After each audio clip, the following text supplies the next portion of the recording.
नमस्ते साथीहरू, सन्चै आरामै हुनुहुन्छ होला नि। आज चाहिँ हामी घाँस काट्न हिँडेको। घरबाट आधी घन्टा जति लाग्छ गाडीमा। हामी घाँस काट्न हिँडेको। नेपाल आउँदा त मलाई घाँस त के गर्नै आउँदैन है। यो गाई बाख्राहरूलाई मलाई के गर्न नि आउँदैन। अब विदेश आइसकेपछि त जे पनि गर्नु पर्दो रहेछ। हेर्नु साथीहरू, घाँस पनि जानी नजानी गरेर काटिराखेको छु कि राम्रो राम्रो खोजेर काटिराखेको छु कि।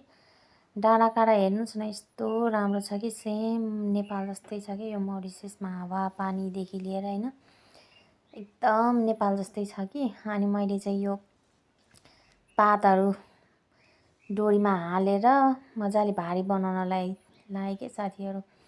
के गर्नु, जानी नजानी त गर्नु पर्यो अर्काको ठाउँमा होइन। यो गरिदिनु त्यो गरिदिनु भनेर त पाइँदैन। हेर्नु साथीहरू, रमाइलो लाग्यो घाँस काट्न हिँड्दाखेरि पनि होइन।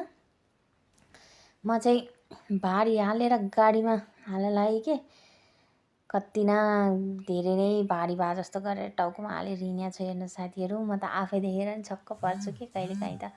अनि म चाहिँ घाँस खोज्न हिँडेँ, घाँसै पाउँदै पाइनँ कि।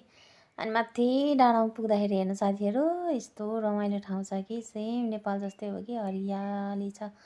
अनि यति घुमिसकेपछि चाहिँ हामी घर जान लाग्यौँ साथीहरू। मेरो यो मिनी भ्लगमा लाइक कमेन्ट सेयर गरिदिनुहोस् होला है।